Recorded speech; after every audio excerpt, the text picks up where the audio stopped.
தானியேலின் புஸ்தகம் முதலாம் அதிகாரம். யூதாவின் ராஜாவாகிய யோயாக்கீம் அரசாண்ட 3ஆம் வருஷத்திலே பாபிலோனின் ராஜாவாகிய நேபுகாத்நேசார் எருசலேமுக்கு வந்து அதை முற்றுகை போட்டான்.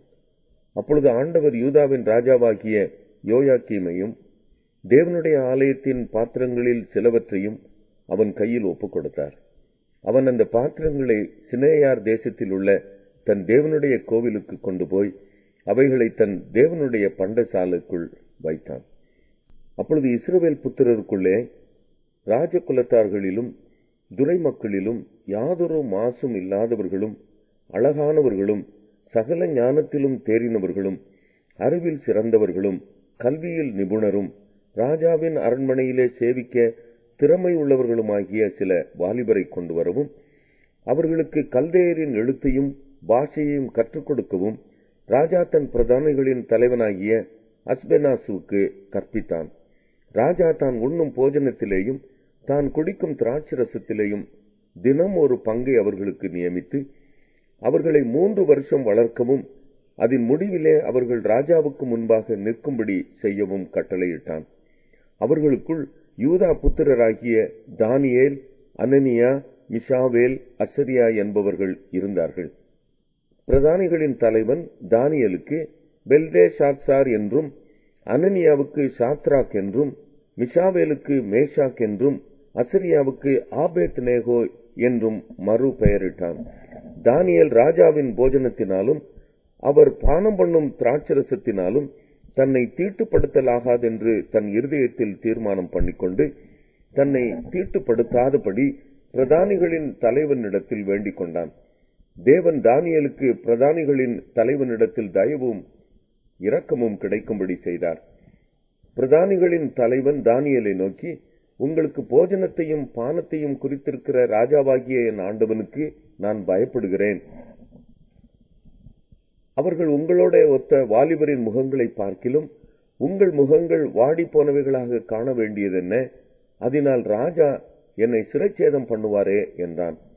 அப்பொழுது பிரதானிகளின் தலைவனாலே தானியேல், அனனியா, மிஷாவேல், அசரியா என்பவர்கள் மேல் விசாரிப்புக்காரனாக வைக்கப்பட்ட மேல்ஷார் என்பவனை தானியேல் நோக்கி, 10 நாள் வரைக்கும் உமது அடியானை சோதித்து பாரும். எங்களுக்கு புசிக்க பருப்பு முதலான மரக்கறிகளையும் குடிக்க தண்ணீரையும் கொடுத்து எங்கள் முகங்களையும் ராஜ போஜனத்தில் புசிக்கிற வாலிபருடைய முகங்களையும் ஒத்துப்பாரும். பின்பு நீர் காண்கிறபடி உமது அடியாருக்கு செய்யும் என்றான். அவன் இந்த காரியத்திலே அவர்களுக்கு செவி கொடுத்து 10 நாளளவும் அவர்களை சோதித்து பார்த்தான். 10 நாள் சென்ற பின்பு ராஜா போஜனத்தை புசித்த எல்லா வாலிபரை பார்க்கிலும் அவர்கள் முகம் களையுள்ளதாகவும் சரீரம் புஷ்டியுள்ளதாயும் காணப்பட்டது. ஆகையால் மேல்ஷார் அவர்கள் புசிக்க கட்டளையான போஜனத்தையும் அவர்கள் குடிக்க கட்டளையான திராட்சரசத்தையும் நீக்கி வைத்து அவர்களுக்கு பருப்பு முதலானவைகளை கொடுத்தான். இந்த 4 வாலிபருக்கும் தேவன் சகல எழுத்திலும் ஞானத்திலும் அறிவையும் சாமர்த்தியத்தையும் கொடுத்தார். தானியேலை சகல தரிசனங்களையும் சொப்பனங்களையும் அறியத்தக்க அறிவுள்ளவனாக்கினார். அவர்களை ராஜாவினிடத்தில் கொண்டு வருகிறதற்கு குறித்த நாட்கள் நிறைவேறின போது பிரதானிகளின் தலைவன் அவர்களை நேபுகாத்நேசாருக்கு முன்பாக கொண்டு வந்து விட்டான். ராஜா அவர்களோட பேசினான். அவர்கள் எல்லாருக்குள்ளும் தானியேல், அனனியா, மிஷாவேல், அசரியா என்பவர்களைப் போல வேறொருவரும் காணப்படவில்லை. ஆகையால் இவர்கள் ராஜ சமூகத்தில் நின்றார்கள். ஞானத்துக்கும் புத்திக்கும் அடுத்த எந்த விஷயத்தில் ராஜா அவர்களை கேட்டு விசாரித்தானோ அதிலே தன் ராஜ்யம் எங்குமுள்ள சகல சாஸ்திரிகளிலும் ஜோசியரிலும் அவர்களை 10 மடங்கு சமர்த்தராக கண்டான். கோரேஸ் ராஜ்யபாரம் பண்ணும் 1ஆம் வருஷம் மட்டும் தானியேல் அங்கே இருந்தான். தானியேல் 2ஆம் அதிகாரம். நேபுகாத்நேசார் ராஜ்யபாரம் பண்ணும் 2ஆம் வருஷத்திலே நேபுகாத்நேசார் சொப்பனங்களை கண்டான். அதனால் அவனுடைய ஆவி கலங்கி அவனுடைய நித்திரை கலைந்தது. அப்பொழுது ராஜா தன் சொப்பனங்களை தனக்கு தெரிவிக்கும் பொருட்டு சாஸ்திரிகளையும் ஜோசியரையும் சூனியக்காரரையும் கல்தேயரையும் அழைக்க சொன்னான். அவர்கள் வந்து ராஜ சமூகத்தில் நின்றார்கள். ராஜா அவர்களை நோக்கி, ஒரு சொப்பனம் கண்டேன். அந்த சொப்பனத்தை அறிய வேண்டும் என்று என் ஆவி கலங்கி இருக்கிறது என்றான். அப்பொழுது கல்தேயர் ராஜாவை நோக்கி, ராஜாவே, நீர் என்றும் வாழ்க, சொப்பனத்தை உமது அடியாருக்கு சொல்லும், அப்பொழுது அதன் அர்த்தத்தை விடுவிப்போம் என்று சீரிய பாஷையிலே சொன்னார்கள். ராஜா கல்தேயருக்கு பிரதியுத்தரமாக, என்னிடத்திலிருந்து பிறக்கிற தீர்மானம் என்னவென்றால், நீங்கள் சொப்பனத்தையும் அதன் அர்த்தத்தையும் எனக்கு அறிவியாமற் போனால் துண்டித்து போடப்படுவீர்கள், உங்கள் வீடுகள் எருக்களங்களாக்கப்படும். சொப்பனத்தையும் அதன் அர்த்தத்தையும் தெரிவித்தீர்களாகில் என்னிடத்தில் வெகுமதிகளையும் பரிசுகளையும் மிகுந்த கனத்தையும் பெறுவீர்கள். ஆகையால் சொப்பனத்தையும் அதன் அர்த்தத்தையும் எனக்கு தெரிவியுங்கள் என்றான். அவர்கள் மறுபடியும் பிரதியுத்தரமாக, ராஜா அடியாருக்கு சொப்பனத்தை சொல்வாராக, அப்பொழுது அதன் அர்த்தத்தை விடுவிப்போம் என்றார்கள். அதற்கு ராஜா பிரதியுத்தரமாக, என்னிடத்திலிருந்து தீர்மானம் பிறந்தபடியினாலே நீங்கள் கால தாமசம் பண்ண பார்க்கிறீர்கள் என்று நிச்சயமாக எனக்கு தெரிய வருகிறது. காலம் மாறும் என்று நீங்கள் எனக்கு முன்பாக பொய்யும் புரட்டுமான விசேஷத்தை சொல்லும்படி எத்தனம் பண்ணி இருக்கிறீர்கள். நீங்கள் சொப்பனத்தை எனக்கு தெரிவிக்காமற் போனால் உங்கள் எல்லாருக்கும் இந்த ஒரே தீர்ப்பு பிறந்திருக்கிறது. ஆகையால் சொப்பனத்தை எனக்கு சொல்லுங்கள், அப்பொழுது அதன் அர்த்தத்தையும் உங்களால் காண்பிக்க கூடும் என்று அறிந்து கொள்ளுவேன் என்றான். கல்தேயர் ராஜ சமூகத்தில் பிரதியுத்தரமாக, ராஜா கேட்கும் காரியத்தை அறிவிக்கத்தக்க மனுஷன் பூமியில் ஒருவனும் இல்லை. ஆகையால் மகத்துவமும் வல்லமையுமான எந்த ராஜாவும் இப்படிப்பட்ட காரியத்தை ஒரு சாஸ்திரியினிடத்திலாவது ஜோசியனிடத்திலாவது கல்தேயனிடத்திலாவது கேட்டதில்லை. ராஜா கேட்கிற காரியம் மிகவும் அருமையானது. மாம்சமாய் இருக்கிறவர்களோட வாசம் பண்ணாத தேவர்களே ஒழிய ராஜ சமூகத்தில் அதை அறிவிக்கத்தக்கவர் ஒருவரும் இல்லை என்றார்கள். இதன் நிமித்தம் ராஜா மகா கோபமும் உக்கிரமும் கொண்டு பாபிலோனில் இருக்கிற எல்லா ஞானிகளையும் கொலை செய்யும்படி கட்டளையிட்டான். ஞானிகளை கொலை செய்ய வேண்டும் என்கிற கட்டளை வெளிப்பட்ட போது தானியேலையும் அவன் தோழரையும் கொலை செய்ய தேடினார்கள். பாபிலோனின் ஞானிகளை கொலை செய்ய புறப்பட்ட ராஜாவினுடைய தலையாரிகளுக்கு அதிபதியாகிய ஆரியோகோடே தானியேல் யோசனையும் புத்தியுமாய் பேசி, இந்த கட்டளை ராஜாவினால் இத்தனை அவசரமாய் பிறந்ததற்கு காரணம் என்ன என்று ராஜாவின் சேர்வைக்காரனாகிய ஆரியோகினிடத்தில் கேட்டான். அப்பொழுது ஆரியோகு தானியேலுக்கு காரியத்தை அறிவித்தான். தானியேல் ராஜாவினிடத்தில் போய் சொப்பனத்தின் அர்த்தத்தை ராஜாவுக்கு காண்பிக்கும்படி தனக்கு தவணை கொடுக்க விண்ணப்பம் பண்ணினான். பின்பு தானியேல் தன் வீட்டுக்கு போய் தானும் தன் தோழரும் பாபிலோனின் மற்ற ஞானிகளோட கூட அழியாதபடிக்கு இந்த மறைப்பொருளை குறித்து பரலோகத்தின் தேவனை நோக்கி இரக்கம் கேட்கிறதற்காக அனனியா, மிஷாவேல், அசரியா என்னும் தன்னுடைய தோழருக்கு இந்த காரியத்தை அறிவித்தான். பின்பு ராக்காலத்தில் தரிசனத்திலே தானியேலுக்கு மறைபொருள் வெளிப்படுத்தப்பட்டது. அப்பொழுது தானியேல் பரலோகத்தின் தேவனை ஸ்தோத்தரித்தான். பின்பு தானியேல் சொன்னது, தேவனுடைய நாமத்துக்கு என்றென்றைக்கும் உள்ள சதா காலங்களிலும் ஸ்தோத்திரம் உண்டாவதாக.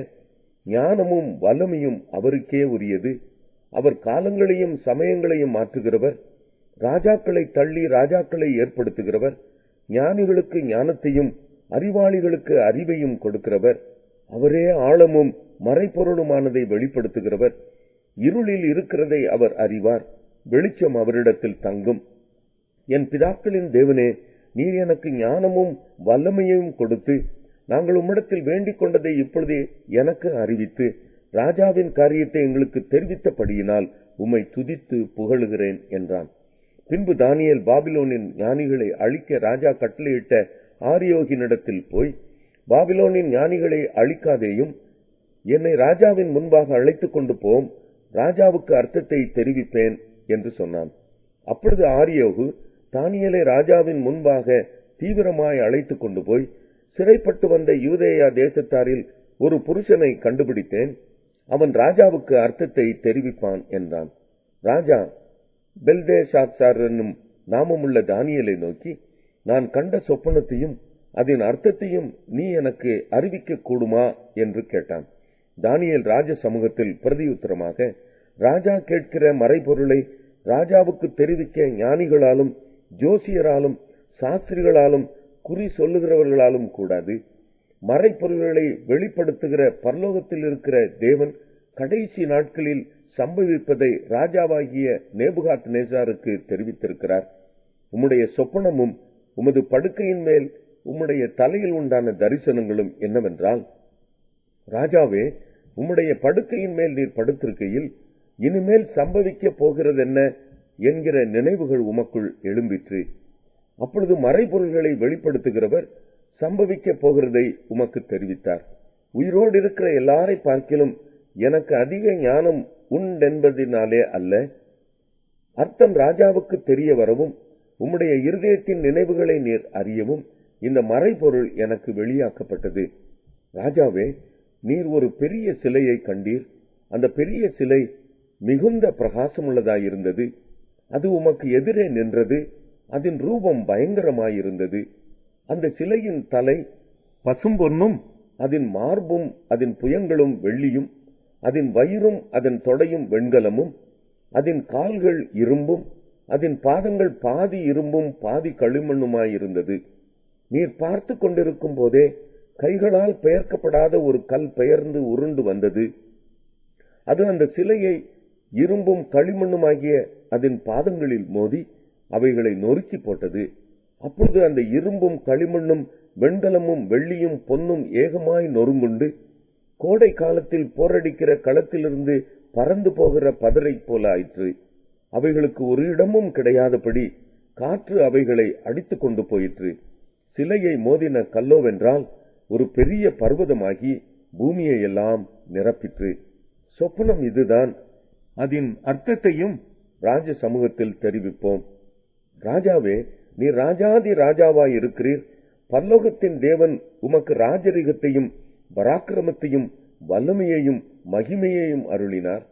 சகல இடங்களிலும் உள்ள மனுபுத்திரரையும் வெளியின் மிருகங்களையும் ஆகாயத்து பறவைகளையும் அவர் உமது கையில் ஒப்புக் கொடுத்து உம்மை அவைகளை எல்லாம் ஆளும்படி செய்தார். பொன்னான அந்த தலை நீரே.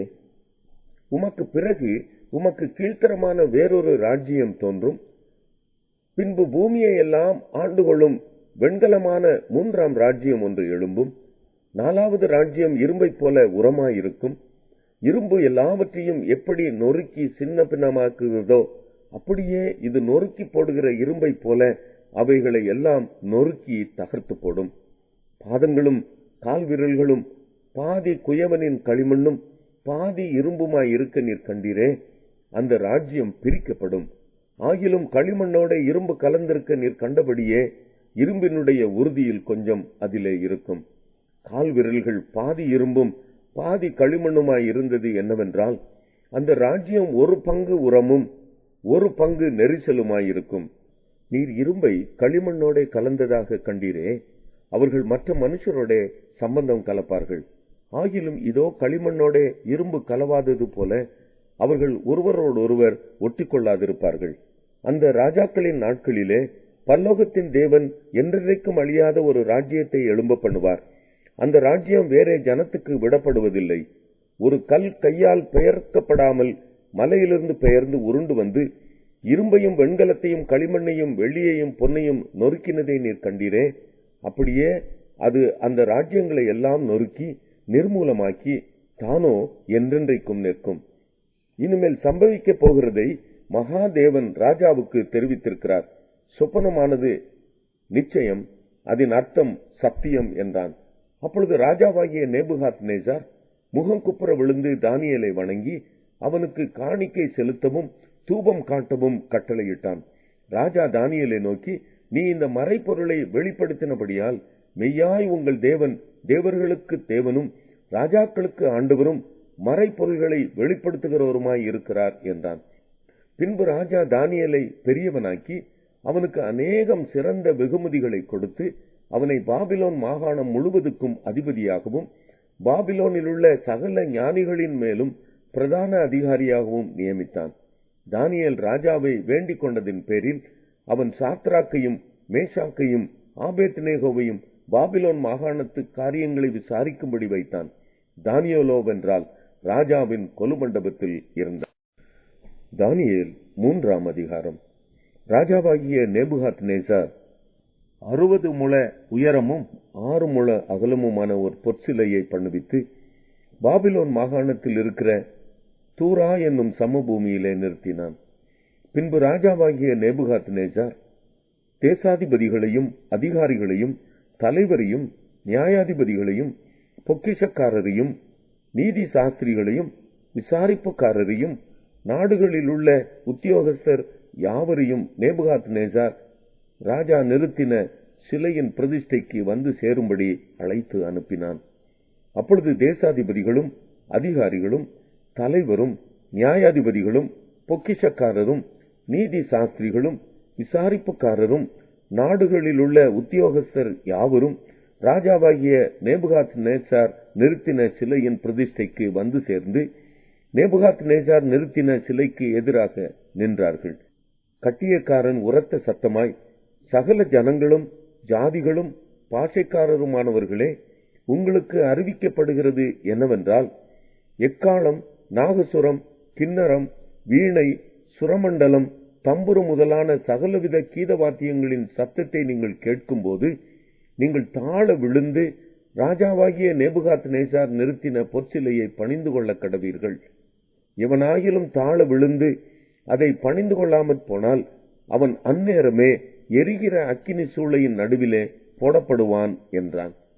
ஆதலால் சகல ஜனங்களும் எக்காளம், நாகசுரம், கிண்ணரம், வீணை, சுரமண்டலம் முதலான சகலவித கீதவாத்தியங்களின் சத்தத்தை கேட்டவுடனே சகல ஜனத்தாரும் ஜாதியாரும் பாஷைக்காரரும் தாழ விழுந்து ராஜாவாகிய நேபுகாத்நேச்சார் நிறுத்தின பொற்சிலையை பணிந்து கொண்டார்கள். அச்சமயத்தில் கல்தேயரில் சிலர் ராஜ சமூகத்தில் வந்து யூதர் பேரில் குற்றம் சாற்றி ராஜாவாகிய நேபுகாத்நேச்சாரை நோக்கி, ராஜாவே, நீர் என்றும் வாழ்க.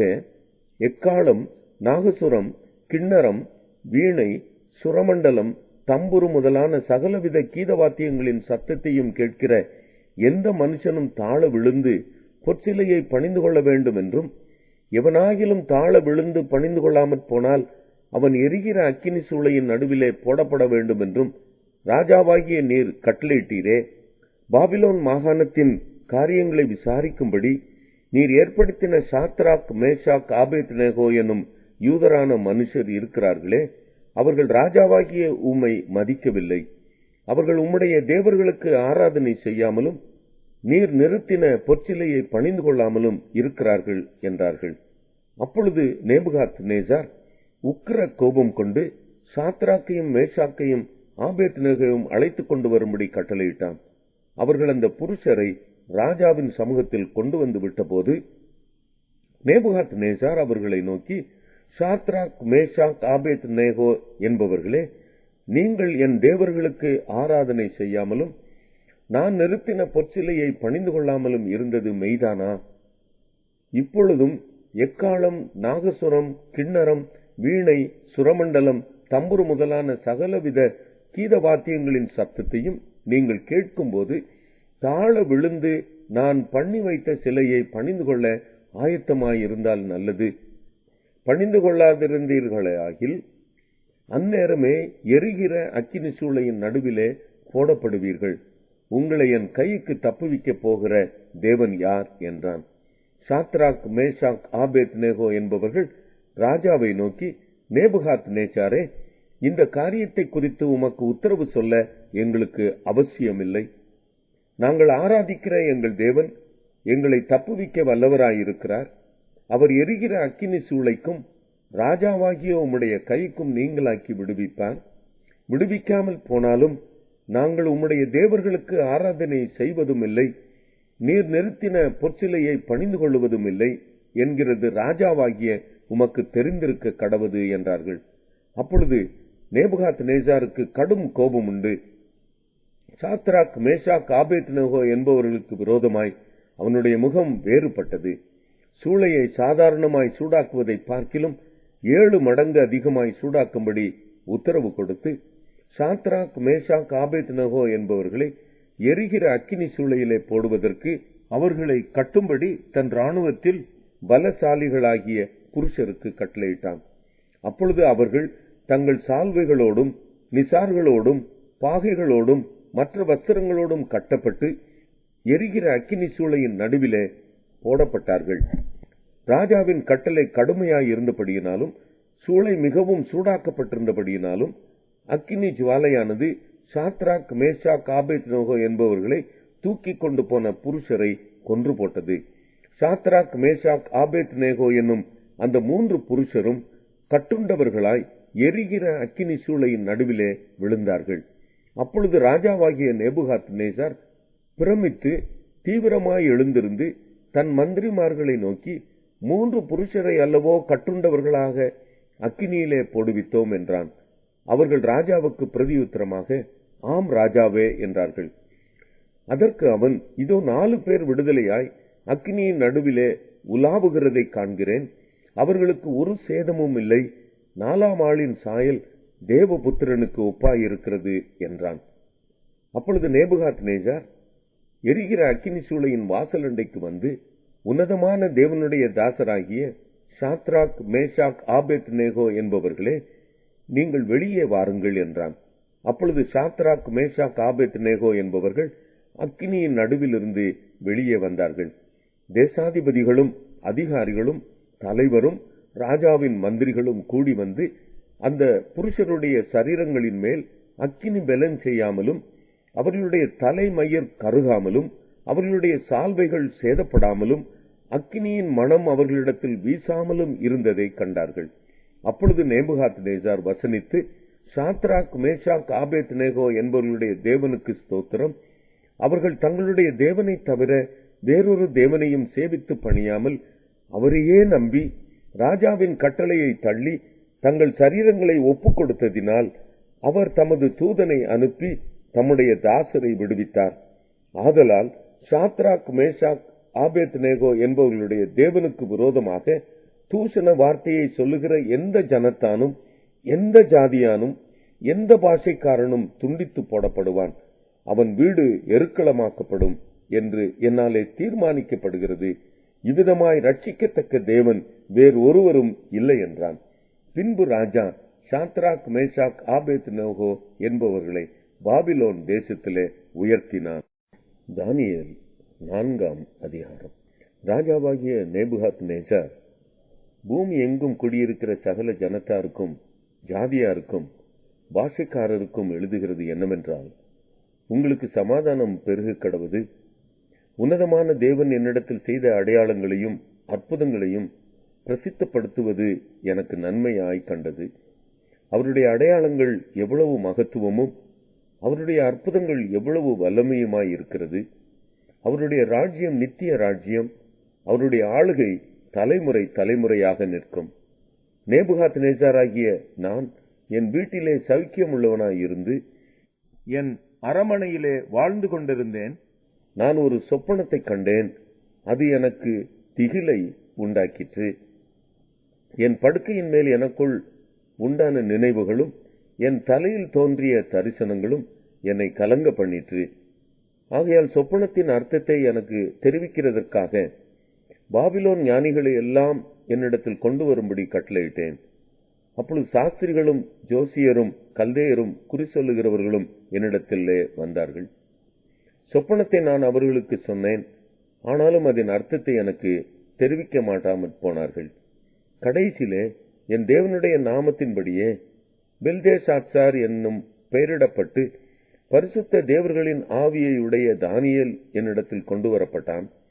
அவனிடத்தில் நான் சொப்பனத்தை விவரித்து சொன்னதாவது, சாஸ்திரிகளின் அதிபதியாகிய பெல்தேஷாத்சாரே, பரிசுத்த தேவர்களுடைய ஆவி உனக்குள் இருக்கிறதென்றும் எந்த மறைப்பொருளையும் அறிவது உனக்கு அரிதல்லவென்றும் நான் அறிவேன். நான் கண்ட என் சொப்பனத்தின் தரிசனங்களையும் அதன் அர்த்தத்தையும் சொல்லு. நான் படுத்திருந்த போது என் தலையில் தோன்றின தரிசனங்கள் என்னவென்றால், இதோ தேசத்தின் மத்தியிலே மிகவும் உயரமான ஒரு விருட்சத்தை கண்டேன். அந்த விருட்சம் வளர்ந்து பலத்து தேசத்தின் எல்லை பரியந்தமும் காணப்படத்தக்கதாக அதன் உயரம் வான பரியந்தம் எட்டினது. அதன் இலைகள் நேர்த்தியும் அதன் கனி மிகுதியுமாயிருந்தது. எல்லா ஜீவனுக்கும் அதில் ஆகாரம் உண்டாயிருந்தது. அதன் கீழே வெளியின் மிருகங்கள் நிழலுக்கு ஒதுங்கினது. அதன் கொப்புகளில் ஆகாயத்து பட்சிகள் தாபரித்து சகல பிராணிகளும் அதனால் போஷிக்கப்பட்டது. நான் படுத்திருக்கையில் என் தலையில் தோன்றின தரிசனங்களை காணும்போது காவலாளனாகிய பரிசுத்தவான் ஒருவன் வானத்திலிருந்து இறங்க கண்டேன். அவன் உரத்த சத்தமிட்டு, இந்த விருட்சத்தை வெட்டி இதன் கொப்புகளை தரித்து போடுங்கள், இதன் இலைகளை உதிர்த்து இதன் கனிகளை சிதறடியுங்கள், இதன் கீழுள்ள மிருகங்களும் இதன் கொப்புகளிலுள்ள பட்சிகளும் போய்விடட்டும். ஆனாலும் இதன் வேர்களாகிய அடிமரம் பூமியில் இருக்கட்டும். இரும்பும் வெண்கலமுமான விலங்கு இடப்பட்டு வெளியின் பசும்புல்லிலே தங்கி ஆகாயத்து பனியிலே நனைவதாக. மிருகங்களோட பூமியின் பூண்டிலே அவனுக்கு பங்கு இருக்க கடவது. அவனுடைய இருதயம் மனுஷ இருதயமாயிராமல் மாறும்படி மிருக இருதயம் அவனுக்கு கொடுக்கப்பட கடவது. இப்படி இருக்க அவன் மேல் 7 காலங்கள் கடந்து போக வேண்டும். உன்னதமானவர் மனுஷருடைய ராஜ்யத்தில் ஆளுகை செய்து தமக்கு சித்தமானவனுக்கு அதை கொடுத்து மனுஷரில் தாழ்ந்தவனையும் அதன் மேல் அதிகாரியாக்குகிறார் என்று நரஜீவன்கள் அறியும்படிக்கு காவலாளரின் தீர்ப்பினால் இந்த காரியமும் பரிசுத்தவான்களின் மொழியினால் இந்த விசாரணையும் தீர்மானிக்கப்பட்டது என்றான். நேபுகாத்நேச்சார் என்னும் ராஜாவாகிய நான் கண்ட சொப்பனம் இதுவே. இப்போது பெல்தேஷாத்சாரே, நீ இதன் அர்த்தத்தை சொல்லு. என் ராஜ்யத்தில் உள்ள ஞானிகள் எல்லாராலும் இதன் அர்த்தத்தை எனக்கு தெரிவிக்க கூடாமற் போயிற்று. நீயோ இதை தெரிவிக்கத்தக்கவன். பரிசுத்த தேவர்களுடைய ஆவி உனக்குள் இருக்கிறதே என்றான். அப்பொழுது பெல்தேஷாத்சார் என்னும் பேருள்ள தானியேல் ஒரு நாளிகை மட்டும் திகைத்து சிந்தித்து கலங்கினான். ராஜா அவனை நோக்கி, பெல்தேஷாத்சாரே, சொப்பனமும் அதன் அர்த்தமும் உன்னை கலங்க பண்ண வேண்டியதில்லை என்றான். அப்பொழுது பெல்தேஷாத்சார் பிரதியுத்தரமாக, என் ஆண்டவனே, அந்த சொப்பனம் உம்முடைய பகைவரிடத்திலும் அதன் அர்த்தம் உம்முடைய சத்துருக்களிடத்திலும் பலிக்க கடவது. நீர் கண்ட விருட்சம் வளர்ந்து பலத்து தேசத்தின் எல்லை பரியந்தமும் காணப்படத்தக்கதாக அதன் உயரம் வான பரியந்தம் எட்டினது. அதன் இலைகள் நேர்த்தியும் அதன் கனி மிகுதியுமாயிருந்தது. எல்லா ஜீவனுக்கும் அதில் ஆகாரம் உண்டாயிருந்தது. அதன் கீழே வெளியின் மிருகங்கள் தங்கினது. அதன் கொப்புகளில் ஆகாயத்து பட்சிகள் தாபரித்தது. அது பெரியவரும் பலத்தோருமாயிருக்கிற ராஜாவாகிய நீர்தாமே. உமது மகத்துவம் பெருகி வான பரியந்தமும் உமது கர்த்தத்துவம் பூமியின் எல்லை பரியந்தமும் எட்டியிருக்கிறது. இந்த விருட்சத்தை வெட்டி இதை அழித்து போடுங்கள். ஆனாலும் இதன் வேர்களாகிய அடிமரம் தரையில் இருக்கட்டும் என்றும் இரும்பும் வெண்கலமுமான விலங்கு இடப்பட்டு வெளியின் பசும்புல்லிலே தங்கி ஆகாயத்து பனியிலே நனைவதாக. 7 காலங்கள் அவன் மேல் கடந்து போக மட்டும் மிருகங்களோட அவனுடைய பங்கு இருக்க கடவதென்றும் வானத்திலிருந்து இறங்கி சொன்ன பரிசுத்த காவலாளனை ராஜாவாகிய நீர் கண்டீரே.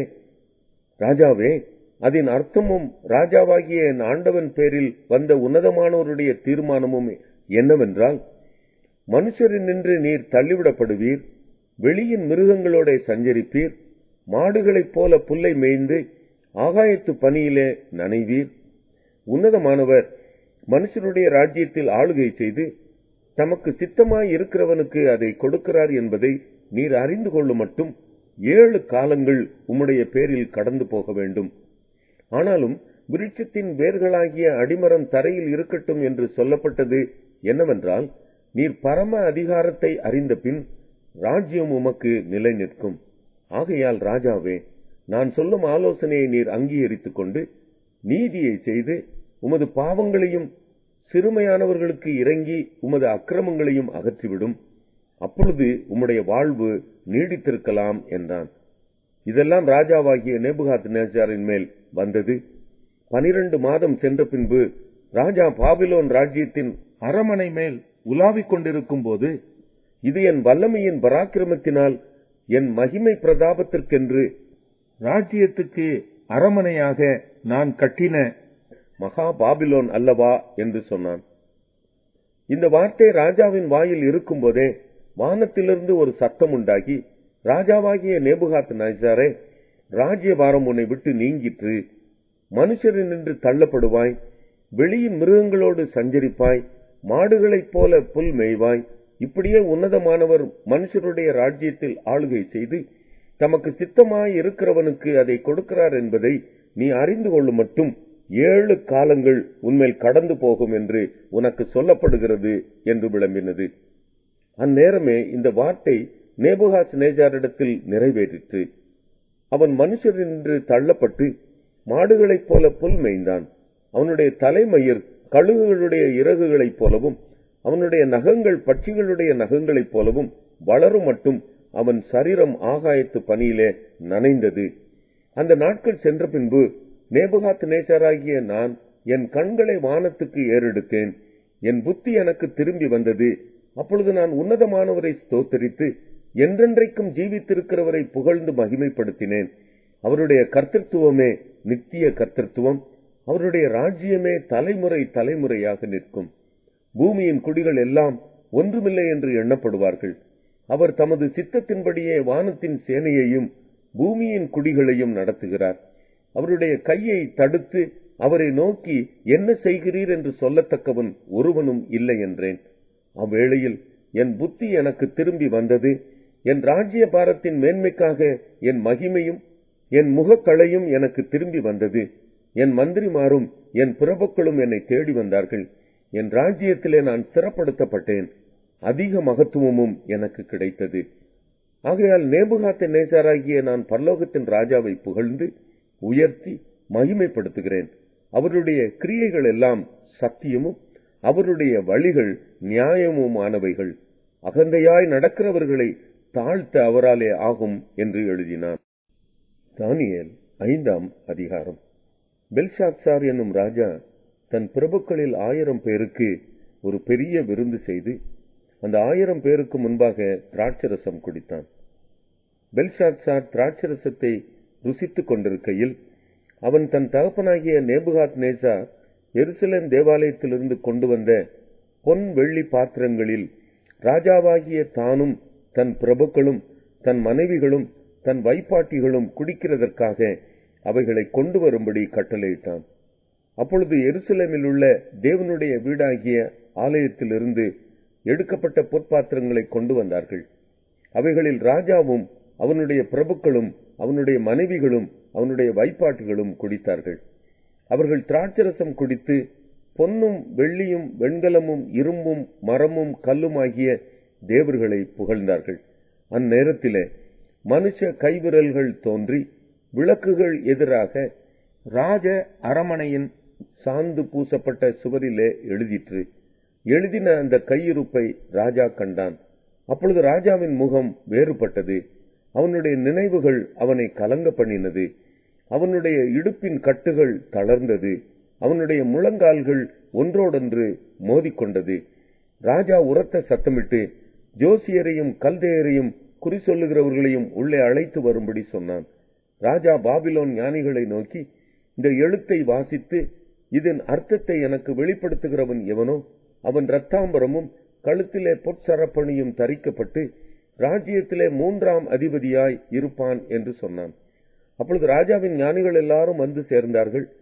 ஆனாலும் அவர்கள் அந்த எழுத்தை வாசிக்கவும் அதன் அர்த்தத்தை ராஜாவுக்கு தெரிவிக்கவும் கூடாதிருந்தது. அப்பொழுது ராஜாவாகிய பெல்ஷாத்சார் மிகவும் கலங்கினான். அவனுடைய முகம் வேறுபட்டது. அவனுடைய பிரபுக்கள் திகைத்தார்கள். ராஜாவும் அவனுடைய பிரபுக்களும் சொன்னவைகளை ராஜாத்தி கேள்விப்பட்டு விருந்து சாலைக்குள் பிரவேசித்தாள். அப்பொழுது ராஜாத்தி, ராஜாவே, நீர் என்றும் வாழ்க. உமது நினைவுகள் உம்மை கலங்க பண்ணவும் உமது முகம் வேறுபடவும் வேண்டியதில்லை. உம்முடைய ராஜ்யத்திலே ஒரு புருஷன் இருக்கிறான். அவனுக்குள் பரிசுத்த தேவர்களுடைய ஆவி இருக்கிறது. உம்முடைய பிதாவின் நாட்களின் வெளிச்சமும் விவேகமும் தேவர்களின் ஞானத்துக்கு ஒத்த ஞானமும் அவனிடத்தில் காணப்பட்டது. ஆகையால் உம்முடைய பிதாவாகிய நேபுகாத்நேச்சார் என்னும் ராஜாவானவர் அவனை சாஸ்திரிகளுக்கும் ஜோசியருக்கும் கல்தேயருக்கும் குறி சொல்லுகிறவர்களுக்கும் அதிபதியாக வைத்தார். ராஜாவினால் பெல்தேஷாத்சார் என்னும் பெயரிடப்பட்ட அந்த தானியேலுக்குள் சொப்பனங்களை வியர்த்தி பண்ணுகிறதும் புதை பொருள்களை வெளிப்படுத்துகிறதும் கருதலானவைகளை தெளிவிக்கிறதுமான அறிவும் புத்தியும் விசேஷித்த ஆவியும் உண்டென்று காணப்பட்டது. இப்போதும் தானியேல் அழைக்கப்படட்டும், அவன் அர்த்தத்தை வெளிப்படுத்துவான் என்றாள். அப்பொழுது தானியேல் ராஜாவின் முன் உள்ளே அழைத்து வந்து விடப்பட்டான். ராஜா தானியேலை பார்த்து, நீ என் பிதாவாகிய ராஜா யூதாவிலிருந்து சிறைப்படுத்தி வந்த யூதரில் ஒருவனாகிய தானியேல் அல்லவா? உனக்குள்ளே தேவர்களின் ஆவி உண்டென்றும் வெளிச்சமும் புத்தியும் விசேஷித்த ஞானமும் உன்னிடத்தில் காணப்பட்டதென்றும் உன்னை குறித்து கேள்விப்பட்டேன். இப்போதும் இந்த எழுத்தை வாசிக்கிறதற்கும் இதன் அர்த்தத்தை எனக்கு தெரிவிக்கிறதற்கும் சாஸ்திரிகளும் ஜோசியரும் எனக்கு முன்பாக அழைத்து கொண்டு வரப்பட்டார்கள். ஆனாலும் இந்த வசனத்தின் அர்த்தத்தை வெளிப்படுத்த அவர்களால் கூடாமற் போயிற்று.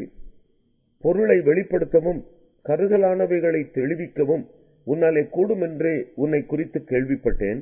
இப்போதும் நீ இந்த எழுத்தை வாசிக்கவும் இதன் அர்த்தத்தை எனக்கு தெரிவிக்கவும் உன்னாலே கூடுமானால் நீ இரத்தாம்பரமும் கழுத்திலே பொற்சரப்பணியும் தரிக்கப்பட்டு ராஜ்யத்திலே 3ஆம் அதிபதியாய் இருப்பாய் என்றான். அப்பொழுது தானியேல் ராஜ சமூகத்தில் பிரதியுத்தரமாக, உம்முடைய வெகுமானங்கள் உம்மிடத்திலே இருக்கட்டும், உம்முடைய பரிசுகளை வேறொருவனுக்கு கொடும். இந்த எழுத்தை நான் ராஜாவுக்கு வாசித்து இதன் அர்த்தத்தை தெரிவிப்பேன். ராஜாவே, உன்னதமான தேவன் உம்முடைய பிதாவாகிய நேபுகாத் நேச்சாருக்கு ராஜ்யத்தையும் மகத்துவத்தையும் கனத்தையும் மகிமையையும் கொடுத்தார். அவருக்கு கொடுக்கப்பட்ட மகத்துவத்தினாலே சகல ஜனங்களும் ஜாதியாரும் பாஷைக்காரரும் அவருக்கு முன்பாக நடுங்கி பயந்திருந்தார்கள். அவர் தமக்கு சித்தமானவனை கொன்று போடுவார், தமக்கு சித்தமானவனை உயிரோடே வைப்பார், தமக்கு சித்தமானவனை உயர்த்துவார், தமக்கு சித்தமானவனை தாழ்த்துவார். அவருடைய இருதயம் மேட்டிமையாகி அவருடைய ஆவி கர்வத்தினாலே கடினப்பட்ட போது அவர் தமது சிங்காசனத்திலிருந்து தள்ளப்பட்டார். அவருடைய மகிமை அவரை விட்டு அகன்று போயிற்று. அவர் மனுஷரின் நின்று தள்ளப்பட்டார். அவருடைய இருதயம் மிருகங்களுடைய இருதயம் போலாயிற்று. காட்டு கழுதைகளோட சஞ்சரித்தார். உன்னதமான தேவன் மனுஷரின் ராஜ்யத்தில் ஆளுகை செய்து தமக்கு சித்தமானவனை அதன் மேல் அதிகாரியாக்குகிறார் என்று அவர் உணர்ந்து கொள்ளும் மட்டும் மாடுகளைப் போல் புல்லை மேய்ந்தார். அவருடைய சரீரம் ஆகாயத்து பணியிலே நனைந்தது. அவருடைய குமாரனாகிய பெல்ஷாத்சார் என்னும் நீரோவென்றால் இதையெல்லாம் அறிந்திருந்தும் உமது இருதயத்தை தாழ்த்தாமல் பரலோகத்தின் ஆண்டவருக்கு விரோதமாக உம்மை உயர்த்தினீர். அவருடைய ஆலயத்தின் பாத்திரங்களை உமக்கு முன்பாக கொண்டு வந்தார்கள். நீரும் உம்முடைய பிரபுக்களும் உம்முடைய மனைவிகளும் உம்முடைய வைப்பாட்டிகளும் அவைகளில் திராட்சரசம் குடித்தீர்கள். இதுவும் அன்றி தம்முடைய கையில் உமது சுவாசத்தை வைத்திருக்கிறவரும் உமது வழிகளுக்கு எல்லாம் அதிகாரியுமான தேவனை நீர் மகிமைப்படுத்தாமல் காணாமலும் கேளாமலும் உணராமலும் இருக்கிற வெள்ளியும் பொன்னும் வெண்கலமும் இரும்பும் மரமும் கல்லுமாகிய தேவர்களை புகழ்ந்தீர். அப்பொழுது அந்த கையிருப்பு அவரால் அனுப்பப்பட்டு இந்த எழுத்து எழுதப்பட்டது. எழுதப்பட்ட எழுத்து என்னவென்றால், மெனே மெனே தெக்கேல் உபார்சீன் என்பதே.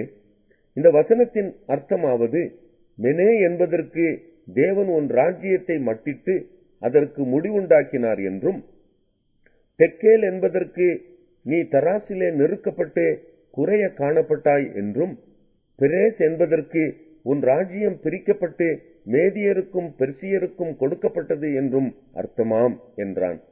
அப்பொழுது பெல்ஷாத்சார் தானியேலுக்கு இரத்தாம்பரத்தையும் அவனுடைய கழுத்தில் பொற்சரப்பணியையும் தரிப்பிக்கவும் ராஜ்யத்திலே அவன் 3ஆம் அதிகாரியாய் இருப்பவன் என்று அவனை குறித்து பறைமுறையிடவும் கட்டளையிட்டான். அன்று ராத்திரியிலே கல்தேயரின் ராஜாவாகிய பெல்ஷாத்சார் கொலை செய்யப்பட்டான். மேதியனாகிய தரியு தன் 62ஆம் வயதில் ராஜ்யத்தை கட்டிக்கொண்டான். தானியேல் 6ஆம் அதிகாரம்.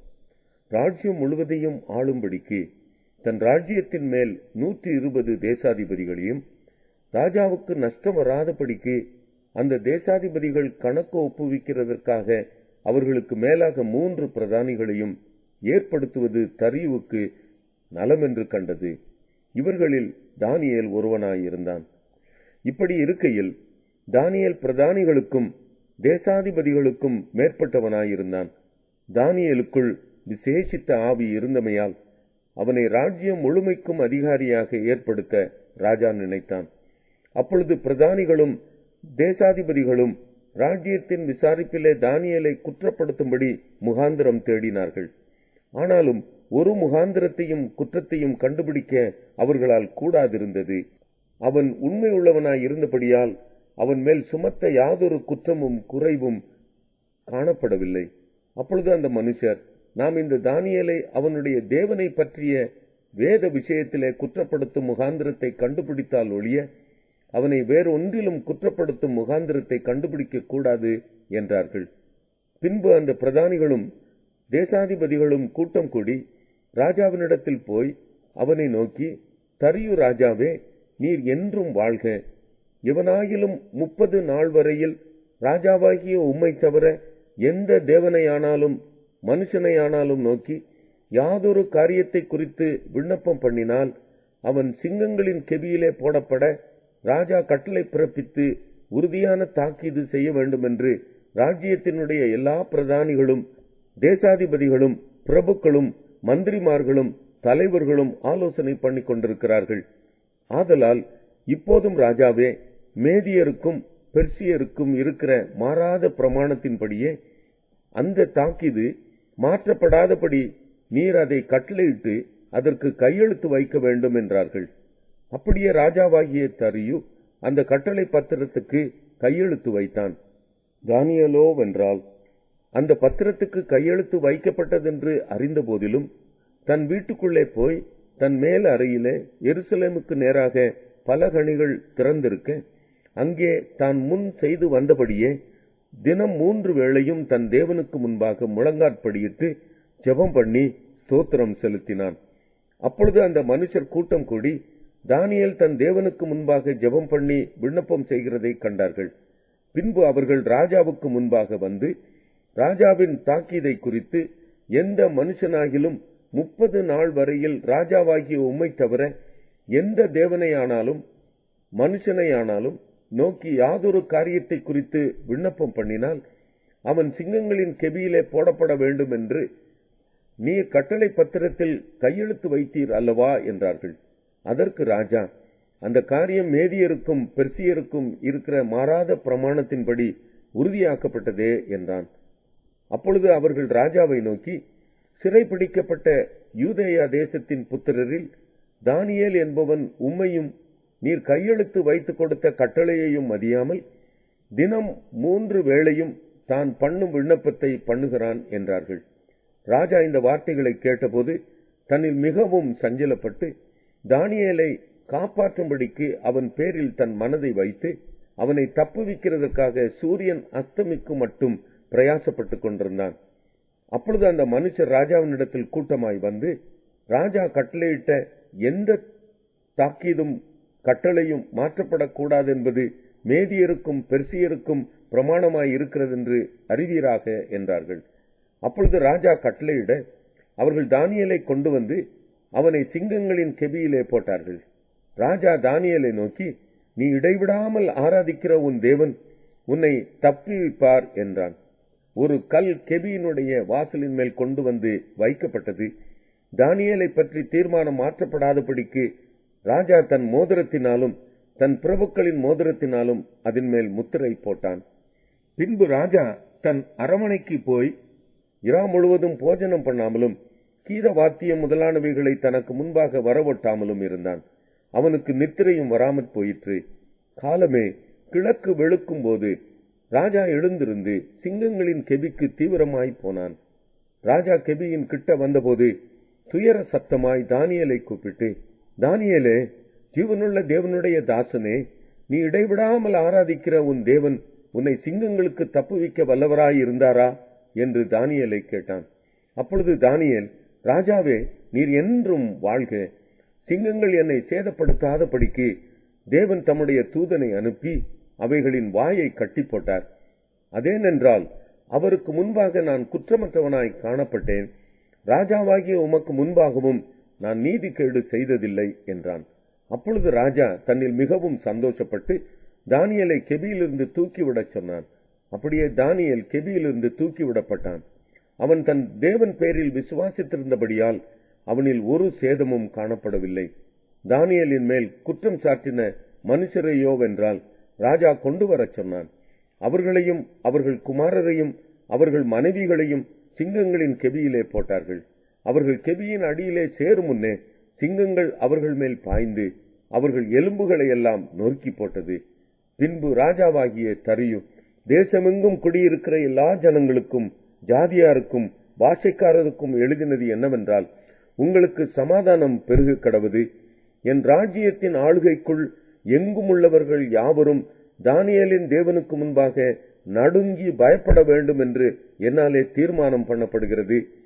அவர் ஜீவனுள்ள தேவன், அவர் என்றென்றைக்கும் நிலைத்திருக்கிறவர், அவருடைய ராஜ்யம் அழியாதது, அவருடைய கர்த்தத்துவம் முடிவு பரியந்தமும் நிற்கும்.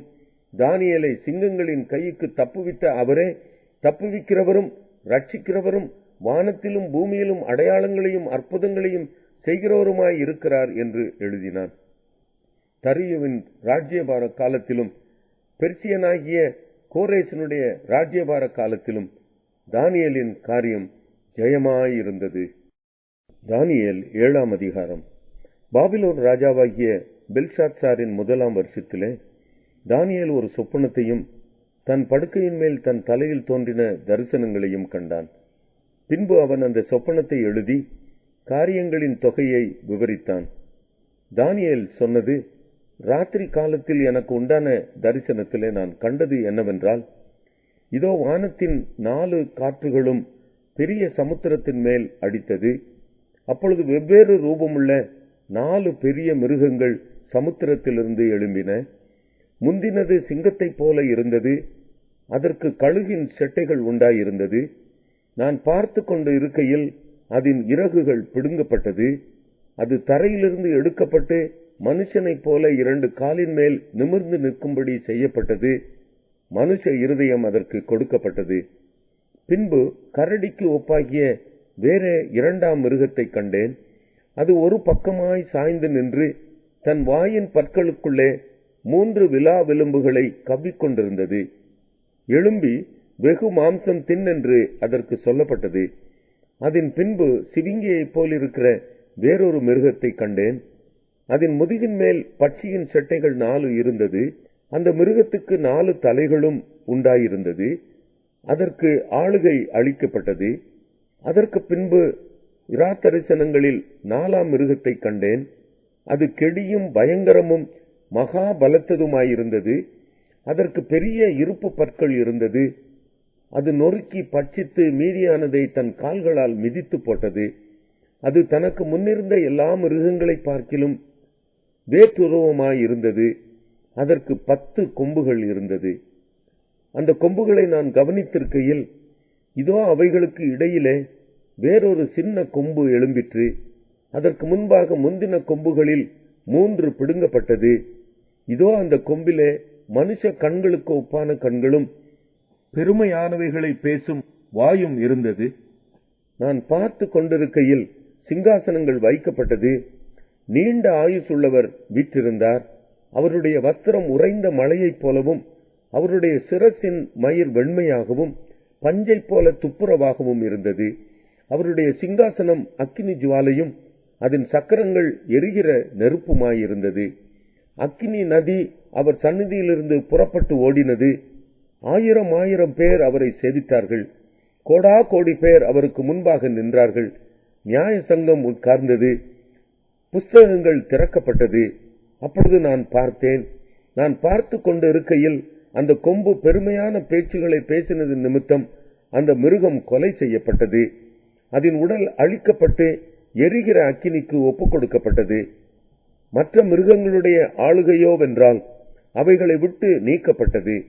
ஆனாலும் அவைகளுக்கு காலமும் சமயமும் ஆகுமட்டும் அவைகள் உயிரோடே இருக்கும்படி கட்டளையிடப்பட்டது. ராத்தரிசனங்களிலே நான் பார்த்து கொண்டிருக்கையில், இதோ மனுஷகுமாரனுடைய சாயலான ஒருவர் வானத்து மேகங்களுடனே வந்தார். அவர் நீண்ட ஆயுசுள்ளவர். இடமட்டும் வந்து அவர் சமீபத்தில் கொண்டு வரப்பட்டார். சகல ஜனங்களும் ஜாதியாரும் பாஷைக்காரரும் அவரையே சேவிக்கும்படி அவருக்கு கர்த்தத்துவமும் மகிமையும் ராஜரீகமும் கொடுக்கப்பட்டது. அவருடைய கர்த்தத்துவம் நீங்காத நித்திய கர்த்தத்துவமும் அவருடைய ராஜ்யம் அழியாததுமாயிருக்கும். தானியேலாகிய நான் என் தேகத்தில் உள்ள என் ஆவியிலே சஞ்சலப்பட்டேன்.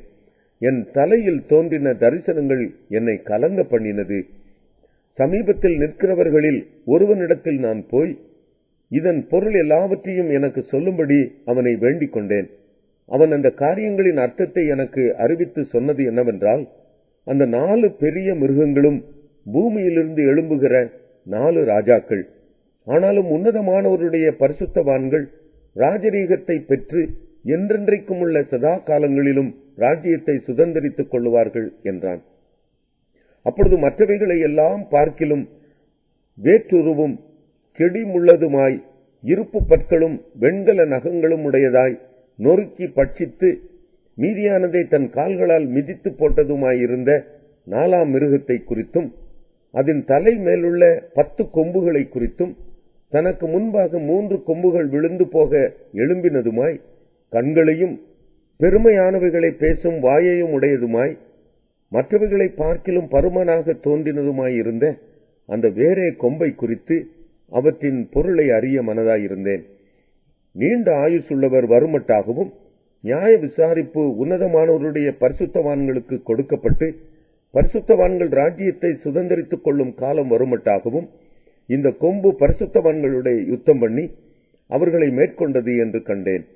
அவன் சொன்னது, 4ஆம் மிருகம் பூமியிலே உண்டாகும் 4ஆம் ராஜ்யமாம்.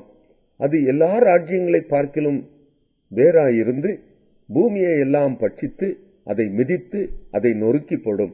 அந்த 10 கொம்புகள் என்னவென்றால் அந்த ராஜ்யத்திலே எழும்பும் 10 ராஜாக்களாம். அவர்களுக்கு பின்பு வேறொருவன் எழும்புவான்.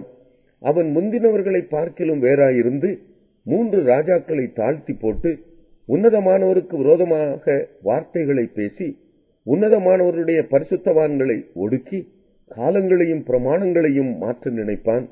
அவர்கள் ஒரு காலங்களும் அரை காலமும் செல்லும் மட்டும் அவன் கையில் ஒப்புக் கொடுக்கப்படுவார்கள். ஆனாலும் நியாய சங்கம் உட்காரும். அப்பொழுது முடிவு பரியந்தம் அவனை சங்கரிக்கும்படியாகவும் அழிக்கும்படியாகவும் அவனுடைய ஆளுகையை நீக்கி போடுவார்கள். வானத்தின் கீழெங்கும் உள்ள ராஜ்யங்களின் ராஜரீகமும் ஆளுகையும் மகத்துவமும் உன்னதமானவருடைய பரிசுத்தவான்களாகிய ஜனங்களுக்கு கொடுக்கப்படும். அவருடைய ராஜ்யம் நித்திய ராஜ்யம். சகல கர்த்தத்துவங்களும் அவரை சேவித்து அவருக்கு கீழ்ப்பட்டிருக்கும் என்றான். அவன் சொன்ன வார்த்தை இத்தோடே முடிந்தது. தானியேலாகிய நான் என் நினைவுகளால் மிகவும் கலங்கினேன். என் முகம் வேறுபட்டது. இந்த காரியத்தை என் மனதிலே வைத்துக் கொண்டேன். தானியேல் 8ஆம் அதிகாரம். தானியேலாகிய எனக்கு முதலில் காண்பிக்கப்பட்ட தரிசனத்துக்கு பின்பு ராஜாவாகிய பெல்ஷாத்சார் ராஜ்யபாரம் பண்ணின 3ஆம் வருஷத்திலே வேறொரு தரிசனம் எனக்கு காண்பிக்கப்பட்டது. தரிசனத்திலே நான் கண்டது என்னவென்றால், நான் பார்க்கையில் 7ஆம் தேசத்தில் உள்ள சூசான் அரமனையில் இருந்தேன்.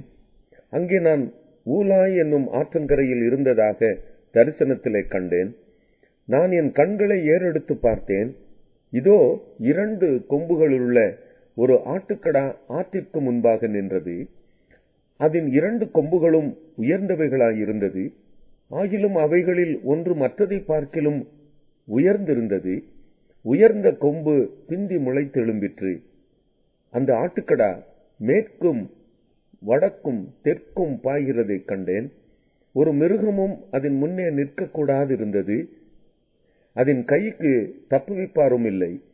அது தன் இஷ்டப்படியே செய்து வல்லமை கொண்டது. நான் அதை கவனித்துக் கொண்டிருக்கையில் இதோ மேற்கே இருந்து ஒரு வெள்ளாட்டுக்கடா நிலத்திலே கால் பாவாமல் தேசத்தின் மீதெங்கும் சென்றது. அந்த வெள்ளாட்டுக்கடாவின் கண்களுக்கு நடுவே விசேஷித்த ஒரு கொம்பு இருந்தது. நான் ஆற்றின் முன்பாக நிற்க கண்ட 2 கொம்புகளுள்ள ஆட்டுக்கடாவினிடம் மட்டும் அது வந்து தன் பலத்தின் உக்கிரத்தோடு அதற்கு எதிராக பாய்ந்தது. அது ஆட்டுக்கடாவின் கிட்ட சேர கண்டேன். அது ஆட்டுக்கடாவின் மேல் கடும் கோபம் கொண்டு அதை முட்டி அதன் 2 கொம்புகளையும் முறித்து போட்டது. அதன் முன் நிற்க ஆட்டுக்கடாவுக்கு பலமில்லாமையால் வெள்ளாட்டுக்கடா அதை தரையிலே தள்ளி மிதித்து போட்டது. அதன் கைக்கு ஆட்டுக்கடாவை தப்புவிப்பார் இல்லை.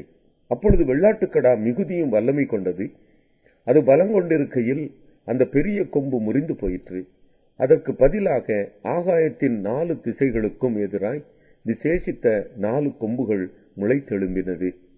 அவைகளில் ஒன்றிலிருந்து சின்னதாக ஒரு கொம்பு புறப்பட்டு தெற்குக்கும் கிழக்குக்கும் எதிராகவும் சிங்காரமான தேசத்துக்கு நேராகவும் மிகவும் பெரியதாயிற்று. அது வானத்தின் சேனை பரியந்தம் வளர்ந்து அதன் சேனையாகிய நட்சத்திரங்களில் சிலவற்றை பூமியிலே விழப்பண்ணி அவைகளை மிதித்தது. அது சேனையினுடைய அதிபதி பரியந்தமும் தன்னை உயர்த்தி அவரிடத்திலிருந்து அன்றாட பலியை நீக்கிற்று. அவருடைய பரிசுத்த ஸ்தானம் தள்ளுண்டது. பாதகத்தின் நிமித்தம் அன்றாட பலியோடும் கூட சேனையும் அதற்கு ஒப்புக் கொடுக்கப்பட்டது. அது சத்தியத்தை தரையிலே தள்ளிற்று. அது கிரியை செய்து அனுகூலம் அடைந்தது. பரிசுத்தவானாகிய ஒருவன் பேச கேட்டேன். அப்பொழுது வேறொரு பரிசுத்தவான் பேசினவரை நோக்கி, அன்றாட பலியை குறித்தும் பால் கடிப்பை உண்டாக்கும் பாதகத்தை குறித்தும் பரிசுத்த ஸ்தலமும் சேனையும் மிதிபட ஒப்புக் கொடுக்கப்படுவதை குறித்தும் உண்டான தரிசனம் எதுவரைக்கும் இருக்கும் என்று கேட்டான். அவன் என்னை நோக்கி, 2300 ராப்பகல் செல்லும் வரைக்கும் இருக்கும். பின்பு பரிசுத்த ஸ்தலம் சுத்திகரிக்கப்படும் என்றான். தானியேலாகிய நான் இந்த தரிசனத்தைக் கண்டு அதன் பொருளை அறிய வகை தேடுகையில், இதோ மனுஷ சாயலான ஒருவன் எனக்கு எதிரே நின்றான். அன்றியும் காபிரியேலே, இவனுக்கு தரிசனத்தை விளங்க பண்ணென்று ஊலாயின் மத்தியிலே கூப்பிட்டு சொல்லுகிற ஒரு மனுஷ சத்தத்தையும் கேட்டேன். அப்படி அவன் நான் நின்ற இடத்துக்கு வந்தான். அவன் வருகையில் நான் திடுக்கிட்டு முகங்குப்புற விழுந்தேன். அவன் என்னை நோக்கி, மனுபுத்திரனே, கவனி, இந்த தரிசனம் முடிவு காலத்துக்கு அடுத்தது என்றான். அவன் என்னோட பேசுகையில் நான் தரையில் முகங்குப்புற கிடந்து அயர்ந்த நித்திரை கொண்டேன். அவனோ என்னை தொட்டு நான் காலூன்றி நிற்கும்படி செய்து, இதோ கோபத்தின் முடிவு காலத்திலே சம்பவிப்பதை உனக்கு தெரிவிப்பேன். இது குறிக்கப்பட்ட முடிவு காலத்துக்கு அடுத்தது. நீ கண்ட 2 கொம்புள்ள ஆட்டுக்கடா மேதியா பெர்சியா தேசங்களின் ராஜாக்கள். ரோமமுள்ள அந்த வெள்ளாட்டுக்கடா கிரேக்கு தேசத்தின் ராஜா. அதன் கண்களுக்கு நடுவே இருந்த பெரிய கொம்பு அதன் முதலாம் ராஜா.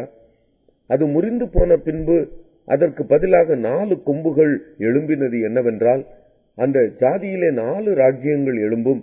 ஆனாலும் அவனுக்கு இருந்த வல்லமை அவைகளுக்கு இராது. அவர்களுடைய ராஜ்ய பாரத்தின் கடைசி காலத்திலோவென்றால், பாதகருடைய பாதகம் நிறைவேறும் போது மூர்க்க முகமும் சூதான பேச்சுமுள்ள சாமர்த்தியமான ஒரு ராஜா எழும்புவான். அவனுடைய வல்லமை பெருகும். ஆனாலும் அவனுடைய சுய பலத்தினால் அல்ல. அவன் அதிசயமான விதமாக அழிம்புண்டாக்கி அனுகூலம் பெற்று கிரியை செய்து பலவான்களையும் பரிசுத்த ஜனங்களையும் அழிப்பான். அவன் தன் உபாயத்தினால் வஞ்சகத்தை கைகூட வர பண்ணி தன் இருதயத்தில் பெருமை கொண்டு நிர்விசாரத்தோடு இருக்கிற அநேகரை அழித்து அதிபதிகளுக்கு அதிபதியாய் இருக்கிறவருக்கு விரோதமாய் எழும்புவான். ஆனாலும் அவன் கையினால் அல்ல, வேறு விதமாய் முறித்து போடப்படுவான். சொல்லப்பட்ட ராப்பகல்களின் தரிசனம் சத்தியமாய் இருக்கிறது. ஆதலால் இந்த தரிசனத்தை நீ மறைத்து வை, அதற்கு இன்னும் அநேக நாள் செல்லும் என்றான். தானியேலாகிய நான் சோர்வடைந்து சில நாள் வியாதிப்பட்டிருந்தேன். பின்பு நான் எழுந்திருந்து ராஜாவின் வேலையை செய்து அந்த தரிசனத்தினால் திகைத்துக் கொண்டிருந்தேன். ஒருவரும் அதை அறியவில்லை. தானியேல் 9ஆம் அதிகாரம். கல்தேயருடைய ராஜ்யத்தின் மேல் ராஜாவாக்கப்பட்ட மேதிய குலத்தானாகிய அகாஸ்வேருவின் புத்திரனான தரியு ராஜ்யபாரம் பண்ணுகிற 1ஆம் வருஷத்திலே தானியேலாகிய நான் எருசலேமின் பால் கடிப்புகள் நிறைவேறி தீர 70 வருஷம் செல்லும் என்று கர்த்தர் எரேமியா தீர்க்கதரிசியோடே சொல்லிய வருஷங்களின் தொகையை புஸ்தகங்களால் அறிந்து கொண்டேன். நான் உபவாசம் பண்ணி இரட்டிலும் சாம்பலிலும் உட்கார்ந்து தேவனாகிய ஆண்டவரை ஜெபத்தினாலும் விண்ணப்பங்களினாலும் தேட என் முகத்தை அவருக்கு நேராக்கி என் தேவனாகிய கர்த்தரை நோக்கி ஜெபம் பண்ணி பாவ அறிக்கை செய்து, ஆண்டவரே, உம்மில் அன்பு கூர்ந்து உம்முடைய கற்பனைகளை கைக்கொள்ளுகிறவர்களுக்கு உடன்படிக்கையையும் கிருபையையும் காக்கிற மகத்துவமும் பயங்கரமுமான தேவனே, நாங்கள் பாவம் செய்து அக்கிரமக்காரராயிருந்து துன்மார்க்கமாய் நடந்து கலகம் பண்ணி உம்முடைய கற்பனைகளையும் உம்முடைய நியாயங்களையும் விட்டு அகன்று போனோம். உமது நாமத்தினாலே எங்கள் ராஜாக்களோடும் எங்கள் பிரபுக்களோடும் எங்கள் பிதாக்களோடும் தேசத்தினுடைய சகல ஜனங்களோடும் பேசின தீர்க்கதரிசிகளாகிய உம்முடைய ஊழியக்காரருக்கு செவிகொடாமற் போனோம். ஆண்டவரே, நீதி உமக்கே உரியது. உமக்கு விரோதமாக செய்த துரோகத்தின் நிமித்தம் உம்மாலே சமீபமும் தூரமுமான எல்லா தேசங்களிலும் துரத்தப்பட்டிருக்கிற யூத மனுஷரும் எருசலேமின் குடிகளும் சகல இஸ்ரவேலருமாகிய நாங்கள் இந்நாளில் இருக்கிறபடியே வெட்கம் எங்களுக்கே உரியது. ஆண்டவரே, உமக்கு விரோதமாக பாவம் செய்தபடியால் நாங்களும் எங்கள் ராஜாக்களும் எங்கள் பிரபுக்களும் எங்கள் பிதாக்களும் வெட்கத்துக்குரியவர்களானோம். அவருக்கு விரோதமாக நாங்கள் கலகம் பண்ணி, அவர் தீர்க்கதரிசிகளாகிய தம்முடைய ஊழியக்காரரை கொண்டு எங்களுக்கு முன்பாக வைத்த அவருடைய நியாயப்பிரமாணங்களின்படி நடக்கத்தக்கதாக நாங்கள் அவருடைய சத்தத்திற்கு செவிகொடாமல் போனோம். ஆனாலும் எங்கள் தேவனாகிய ஆண்டவரிடத்தில் இரக்கங்களும் மன்னிப்புகளும் உண்டு. இஸ்ரவேலர் எல்லாரும் உமது நியாயப்பிரமாணத்தை மீறி உமது சத்தத்துக்கு செவிகொடாமல் விலகி போனார்கள். அவருக்கு விரோதமாக பாவம் செய்தோம். ஆகையால் தேவனுடைய தாசனாகிய மோசேயின் நியாயப்பிரமாண புஸ்தகத்தில் எழுதியிருக்கிற சாபமும் ஆணையாக்கினையும் எங்கள் மேல் சொரியப்பட்டன. எருசலேமில் சம்பவித்தது போல வானத்தின் கீழ் எங்கும் சம்பவியாதிருக்கிற பெரிய தீங்கை எங்கள் மேல் வர பண்ணினதினால் அவர் எங்களுக்கும் எங்களை நியாயம் தீர்த்த நியாயாதிபதிகளுக்கும் விரோதமாக சொல்லியிருந்த தம்முடைய வார்த்தைகளை நிறைவேற்றினார். மோசேயின் நியாயப்பிரமாண புஸ்தகத்தில் எழுதியிருக்கிறபடியே இந்த தீங்கெல்லாம் எங்கள் மேல் வந்தது. ஆனாலும் நாங்கள் எங்கள் அக்கிரமங்களை விட்டு திரும்புகிறதற்கும் உம்முடைய சத்தியத்தை கவனிக்கிறதற்கும் எங்கள் தேவனாகிய கர்த்தரின் முகத்தை நோக்கி கெஞ்சினதில்லை. ஆதலால் கர்த்தர் கவனமாயிருந்து அந்த தீங்கை எங்கள் மேல் வர பண்ணினார். எங்கள் தேவனாகிய கர்த்தர் தாம் செய்து வருகிற தம்முடைய கிரியைகளில் எல்லாம் நீதியுள்ளவர். நாங்களோ அவருடைய சத்தத்திற்கு செவிகொடாமல் போனோம். இப்போதும் உமது ஜனத்தை பலத்த கையினால் எகிப்து தேசத்திலிருந்து புறப்பட பண்ணி இந்நாள் வரைக்கும் இருக்கிறபடி உமக்கு கீர்த்தியை உண்டாக்கின எங்கள் தேவனாகிய ஆண்டவரே, நாங்கள் பாவம் செய்து துன்மார்க்கராய் நடந்தோம்.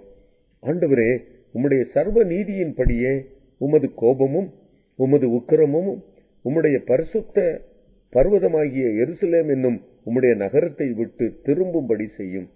எங்கள் பாவங்களினாலும் எங்கள் பிதாக்களின் அக்கிரமங்களினாலும் எருசலேமும் உம்முடைய ஜனமுமாகிய நாங்களும் எங்கள் சுற்றுப்புறத்தார் யாவருக்கும் நிந்தையானோம். இப்போதும் எங்கள் தேவனே, நீர் உமது அடியானுடைய விண்ணப்பத்தையும் அவனுடைய கெஞ்சுதலையும் கேட்டு பாழாய் கிடக்கிற உம்முடைய பரிசுத்த ஸ்தலத்தின் மேல் ஆண்டவரின் நிமித்தம் உமது முகத்தை பிரகாசிக்க பண்ணும். என் தேவனே, உம்முடைய செவியை சாய்த்து கேட்டருளும். உம்முடைய கண்களை திறந்து எங்கள் பாழிடங்களையும் உமது நாமம் தரிக்கப்பட்டிருக்கிற நகரத்தையும் பார்த்தருளும். நாங்கள் எங்கள் நீதிகளை அல்ல, உம்முடைய மிகுந்த இரக்கங்களையே நம்பி எங்கள் விண்ணப்பங்களை உமக்கு முன்பாக செலுத்துகிறோம். ஆண்டவரே கேளும், ஆண்டவரே மன்னியும், ஆண்டவரே கவனியும். எங்கள் தேவனே, உம்முடைய நிமித்தமாக அதை தாமதியாமல் செய்யும். உம்முடைய நகரத்துக்கும் உம்முடைய ஜனத்துக்கும் உம்முடைய நாமம் தரிக்கப்பட்டிருக்கிறதே என்றேன். இப்படி நான் சொல்லி ஜெபம் பண்ணி என் பாவத்தையும் என் ஜனமாகிய இஸ்ரவேலின் பாவத்தையும் அறிக்கையிட்டு என் தேவனுடைய பரிசுத்த பர்வதத்துக்காக என் விண்ணப்பத்தை என் தேவனாகிய கர்த்தருக்கு முன்பாக செலுத்திக் கொண்டிருந்தேன். அப்படி நான் ஜெபம் பண்ணி கொண்டிருக்கும் போதே முதல் தரிசனத்திலே நான் கண்ட புருஷனாகிய காபிரியேல் வேகமாய் பறந்து வந்து அந்தி பலியின் நேரமாகிய வேளையிலே என்னை தொட்டான். அவன் எனக்கு தெளிவுண்டாக்கி என்னோட பேசி, தானியேலே, உனக்கு அறிவை உணர்த்தும்படி இப்போது புறப்பட்டு வந்தேன். நீ மிகவும் பிரியமானவன். ஆதலால் நீ வேண்டிக் கொள்ள தொடங்கின போதே கட்டளை வெளிப்பட்டது. நான் அதை அறிவிக்க வந்தேன். இப்போதும் சொல்லுகிற வார்த்தையை நீ கவனித்து கேட்டு தரிசனத்தை அறிந்து கொள். மீறுதலை தவிர்க்கிறதற்கும் பாவங்களை தொலைக்கிறதற்கும் அக்கிரமத்தை நிவர்த்தி பண்ணுகிறதற்கும் நித்திய நீதியை வருவிக்கிறதற்கும் தரிசனத்தையும் தீர்க்க தரிசனத்தையும் முத்தரிக்கிறதற்கும் மகா பரிசுத்தமுள்ளவரை அபிஷேகம் பண்ணுகிறதற்கும் உன் ஜனத்தின் மேலும் உன் பரிசுத்த நகரத்தின் மேலும் 70 வாரங்கள் செல்லும்படி குறிக்கப்பட்டிருக்கிறது. இப்போதும் நீ அறிந்து உணர்ந்து கொள்ள வேண்டியது என்னவென்றால், எருசலேமை திரும்ப எடுப்பித்து கட்டுகிறதற்கான கட்டளை வெளிப்படுவது முதல் பிரபுவாகிய மேசியா வரும் மட்டும் 7 வாரமும் 62 வாரமும் செல்லும். அவைகளில் வீதிகளும் அலங்கங்களும் மறுபடியும் கட்டப்படும். ஆனாலும் இடுக்கமான காலங்களில் இப்படியாகும். அந்த 62 வாரங்களுக்கு பின்பு மேசியா சங்கரிக்கப்படுவார். ஆனாலும் தமக்காக அல்ல, நகரத்தையும் பரிசுத்த ஸ்தலத்தையும் வரப்போகிற பிரபுவின் ஜனங்கள் அழித்து போடுவார்கள். அதன் முடிவு ஜலப்பிரவாகம் போல இருக்கும். முடிவு பரியந்தம் யுத்தமும் நாசமும் உண்டாக நியமிக்கப்பட்டது.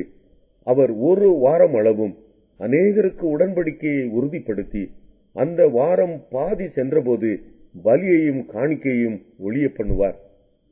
அருவருப்பான செட்டைகளோட பாழாக்குகிறவன் வந்து இறங்குவான்.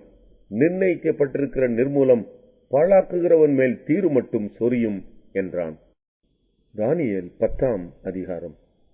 பெர்சியாவின் ராஜாவாகிய கோரேஸ் அரசாண்ட 3ஆம் வருஷத்திலே பெல்தேஷாத்சார் என்னும் பெயரிடப்பட்ட தானியேலுக்கு ஒரு காரியம் வெளியாக்கப்பட்டது. அந்த காரியம் சத்தியமும் நீடிய யுத்தத்துக்கு அடுத்ததுமாயிருக்கிறது.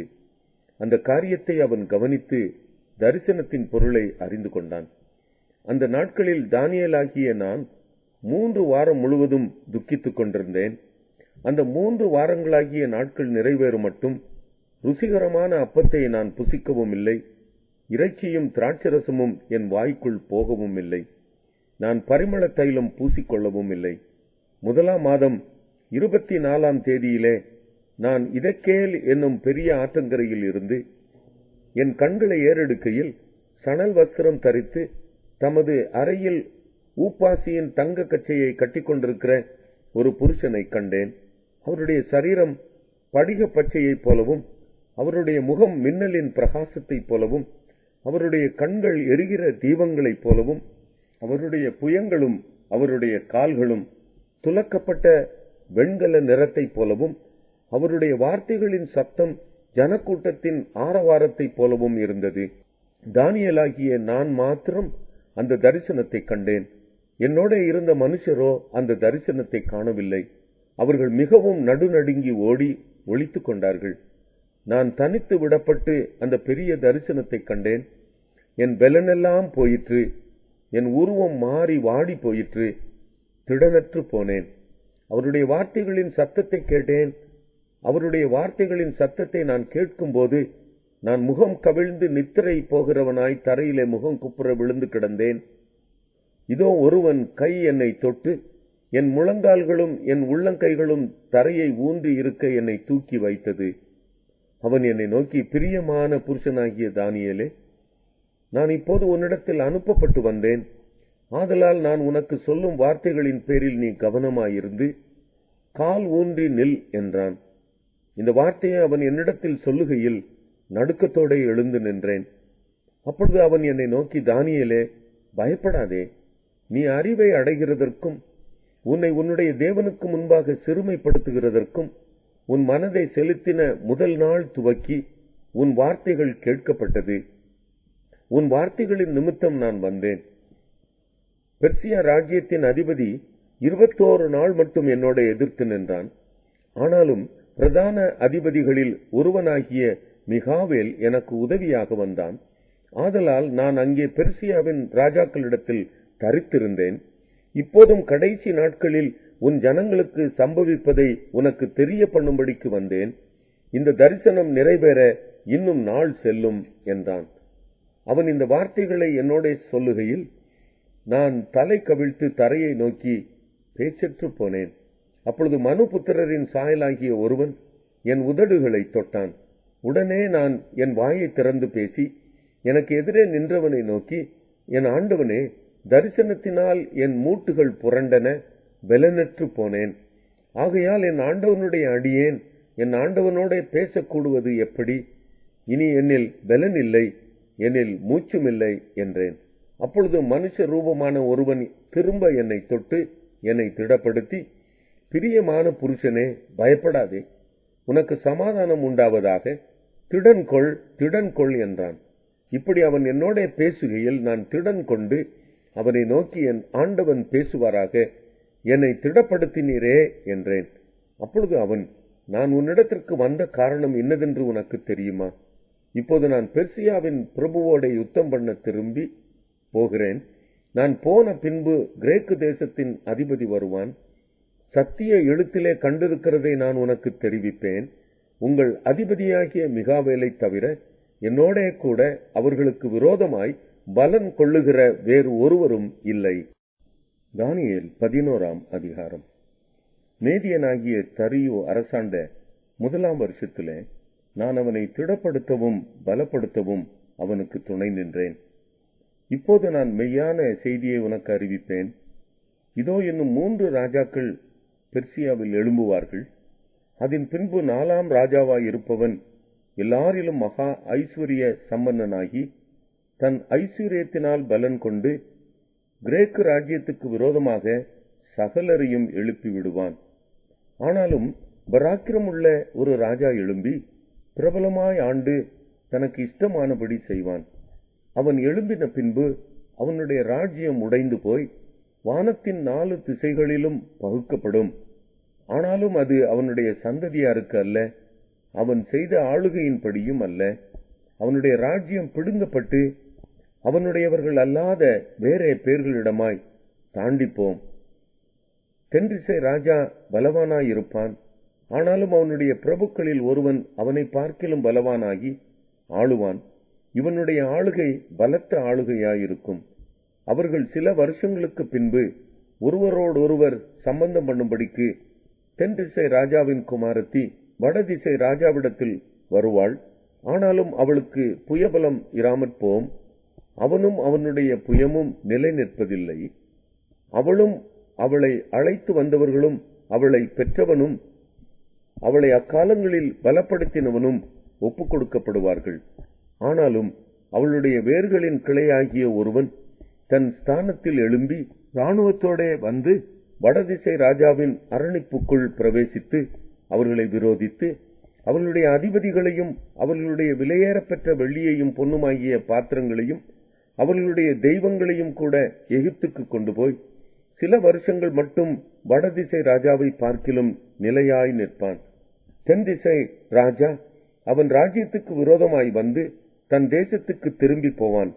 ஆனாலும் அவனுடைய குமாரர் யுத்தம் செய்ய எத்தனித்து திரளான சேனைகளை கூட்டுவார்கள். இவர்களில் ஒருவன் நிச்சயமாய் வந்து வெள்ளம் போல கடந்து திரும்பவும் தன்னுடைய அரண் மட்டும் யுத்தம் கலந்து சேருவான். அப்பொழுது தென்திசை ராஜா கடும் கோபம் கொண்டு புறப்பட்டு போய் வடதிசை ராஜாவோடே யுத்தம் பண்ணுவான். இவன் பெரிய சேனையை ஏகமாய் நிறுத்துவான். ஆனாலும் இந்த சேனை அவன் கையில் ஒப்புக் கொடுக்கப்படும். அவன் இந்த சேனையை நீக்கின பின்பு அவனுடைய இருதயம் கர்வம் கொள்ளும். அவன் அநேகம் ஆயிரம் பேரை மடிவிப்பான். ஆனாலும் பலன் கொள்ள மாட்டான். சில வருஷங்கள் சென்ற பின்பு வடதிசை ராஜா திரும்ப முந்தின சேனையிலும் பெரிதான சேனையை சேர்த்து மகா பெரிய சேனையோடும் வெகு சம்பத்தோடும் நிச்சயமாய் வருவான். அக்காலங்களில் தென்திசை ராஜாவுக்கு விரோதமாக அநேகர் எழும்புவார்கள். அப்பொழுது உன் ஜனத்தில் உள்ள துண்டரிக்காரரின் புத்திரர் தரிசனத்தை நிறைவேற்ற தங்களை உயர்த்துவார்கள். வடதிசை ராஜா வந்து கொத்தளம் போட்டு அரணான நகரங்களை பிடிப்பான். தென்திசை ராஜாவின் புய பலங்களும் அவன் தெரிந்து கொண்ட ஜனமும் நில்லாமல் போம். எதிர்க்கிறதற்கு பலனிராது. ஆகையால் அவனுக்கு விரோதமாக வருகிறவன் தன் இஷ்டப்படி செய்வான். அவனுக்கு முன்பாக நிலை நிற்பவன் ஒருவனும் இல்லை. அவன் சிங்காரமான தேசத்தில் தங்குவான். எல்லாம் அவன் கைவசமாகும். தன் ராஜ்யத்தின் வல்லமையோடெல்லாம் தானும் தன்னோடு கூட செம்மை மார்க்கத்தாரும் வர இவன் தன் முகத்தை திருப்புவான். இப்படி செய்து கெடுதி உண்டாகும்படி அவனுக்கு ஒரு கன்னி பெண்ணை கொடுப்பான். ஆனாலும் அவளாலே ஸ்திரம் பெறான். அவள் அவன் பட்சத்தில் நில்லாள். பின்பு இவன் தன் முகத்தை தீவுகளுக்கு நேராக திருப்பி அநேக தீவுகளை பிடிப்பான்.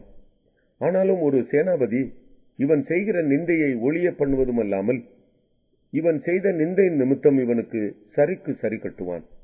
ஆகையால் தன் முகத்தை தன் தேசத்தின் அரண்களுக்கு நேராக திருப்புவான். அங்கே இடறி விழுந்து காணப்படாமல் போவான். செழிப்பான ராஜ்யத்தில் தண்டல்காரனை திரிய பண்ணுகிற ஒருவன் தன் ஸ்தானத்தில் எழும்புவான். ஆகிலும் சில நாளைக்குள் கோபம் இல்லாமலும் யுத்தம் இல்லாமலும் நாசமடைவான். அவன் ஸ்தானத்தில் அவமதிக்கப்பட்டவன் ஒருவன் எழும்புவான். இவனுக்கு ராஜ்ய பாரத்தின் மேன்மையை கொடாதிருப்பார்கள். ஆனாலும் இவன் சமாதானமாய் நுழைந்து இச்சகம் பேசி ராஜ்யத்தை கட்டிக்கொள்ளுவான். பிரவாகமாய் வருகிற சேனைகள் இவனாலே பிரவாகமாய் முறிக்கப்படும். உடன்படிக்கையின் தலைவனும் முறிக்கப்படுவான். ஏனென்றால் அவனோட சம்பந்தம் பண்ணின நாட்கள் முதல் அவன் சூதாய் நடந்து கொஞ்சம் ஜனங்களோட புறப்பட்டு வந்து பலன் கொள்ளுவான். தேசம் சுக வாழ்வோடும் சம்பூரணத்தோடும் இருக்கையில் அவன் உட்பிரவேசித்து தன் பிதாக்களின் பிதாக்களும் செய்யாததை செய்வான். கொள்ளையிட்டு சூறையாடி பொருளை அவர்களுக்கு இறைத்து பங்கிட்டு அரண்களுக்கு விரோதமாய் தனக்குள் உபாயங்களை யோசிப்பான். சில காலம் மட்டும் இப்படி இருக்கும்.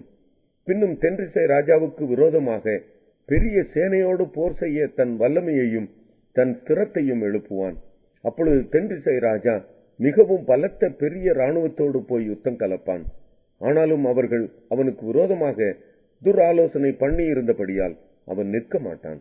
அவனுடைய போஜனங்களை சாப்பிடுகிறவர்கள் அவனை நாசப்படுத்துவார்கள்.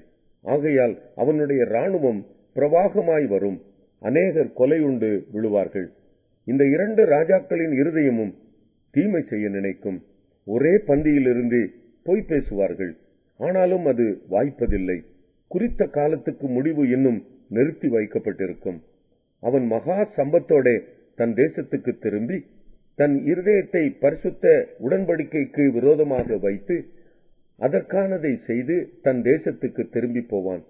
குறித்த காலத்திலே திரும்பவும் தென் தேசத்துக்கு வருவான். ஆனாலும் அவனுடைய பின் நடபடி முன் நடபடியைப் போல் இராது. அவனுக்கு விரோதமாக கித்தீமின் கப்பல்கள் வரும். அதனால் அவன் மனம் நோவடைந்து திரும்பி போய் பரிசுத்த உடன்படிக்கைக்கு விரோதமாக குரோதம் கொண்டு அதற்கானதை செய்து பரிசுத்த உடன்படிக்கையை தள்ளினவர்களை அனுசரிப்பான். ஆனாலும் அவனிடத்திலிருந்து புறப்பட்ட சேனைகள் எழும்பி அரணான பரிசுத்த ஸ்தலத்தை பரிசுத்த குலைச்சலாக்கி அன்றாட பலியை நீக்கி பாழாக்கும் அருவருப்பை அங்கே வைப்பார்கள். உடன்படிக்கைக்கு துரோகிகளாய் இருக்கிறவர்களை இச்சக பேச்சுகளினால் கள்ள மார்க்கத்தாராக்குவான். தங்கள் தேவனை அறிந்திருக்கிற ஜனங்கள் திடன் கொண்டு அதற்கேற்றபடி செய்வார்கள். ஜனங்களில் அறிவாளிகள் அநேகருக்கு அறிவை உணர்த்துவார்கள். அநேக நாள் மட்டும் பட்டயத்தினாலும் அக்கினியினாலும் சிறையிருப்பினாலும் கொள்ளையினாலும் விழுவார்கள். இப்படி அவர்கள் விழுகையில் கொஞ்சம் ஒத்தாசையால் சகாயமடைவார்கள். அப்பொழுது அநேகர் இச்சக வார்த்தைகளோட அவர்களை ஒட்டிக்கொள்வார்கள். அறிவாளிகளை புடமிடுகிறதற்கும் சுத்திகரிக்கிறதற்கும் வெண்மையாக்குகிறதற்கும் அவர்களில் சிலர் விழுவார்கள். முடிவு கால பரியந்தம் இப்படி இருக்கும். குறித்த காலம் வர இன்னும் நாள் செல்லும். ராஜா தனக்கு இஷ்டமானபடி செய்து தன்னை உயர்த்தி எந்த தேவனிலும் தன்னை பெரியவனாக்கி தேவாதி தேவனுக்கு விரோதமாக ஆச்சரியமான காரியங்களை பேசுவான். கோபம் தீரு மட்டும் அவனுக்கு கைகூடி வரும். நிர்ணயிக்கப்பட்டது நடந்தேறும். அவன் தன் பிதாக்களின் தேவர்களை மதியாமலும் ஸ்திரீகளின் சிநேகத்தையும் எந்த தேவனையும் மதியாமலும் எல்லாவற்றிற்கும் தன்னை பெரியவனாக்கி அரண்களின் தேவனை தன் ஸ்தானத்திலே கனம் பண்ணி தன் பிதாக்கள் அறியாத ஒரு தேவனை பொன்னினாலும் வெள்ளியினாலும் ரத்தினங்களினாலும் உச்சிதமான வஸ்துக்களினாலும் கனம் பண்ணுவான். அவன் அரணிப்பான கோட்டைகளுக்காகவும் அந்நிய தேவனுக்காகவும் செய்வது என்னவென்றால் அவைகளை மதிக்கிறவர்களுக்கு மகா கனமுண்டாக்கி அவர்கள் அநேகரை ஆளும்படி செய்து அவர்களுக்கு தேசத்தை கிரயத்துக்காக பங்கிடுவான். முடிவு காலத்திலோவென்றால் தென்திசை ராஜா அவனோட முட்டுக்கு நிற்பான். வடதிசை ராஜாவும் ரதங்களோடும் குதிரை வீரர்களோடும் அநேகம் கப்பல்களோடும் சூறைக்காற்று போல் அவனுக்கு விரோதமாய் வருவான். அவன் தேசங்களுக்குள் பிரவேசித்து அவைகளை பிரவாகித்து கடந்து போவான். அவன் சிங்காரமான தேசத்திலும் வருவான். அப்பொழுது அநேக தேசங்கள் கவிழ்க்கப்படும். ஆனாலும் ஏதோமும் மோவாபும் அம்மோன் புத்திரரில் பிரதானமானவர்களும் அவன் கைக்கு தப்பி போவார்கள். அவன் தேசங்களின் மேல் தன் கையை நீட்டுவான். எகிப்து தேசம் தப்புவதில்லை. எகிப்தினுடைய பொன்னும் வெள்ளியுமான ஐஸ்வர்யங்களையும் உச்சிதமான எல்லா வஸ்துக்களையும் ஆண்டு கொள்ளுவான்.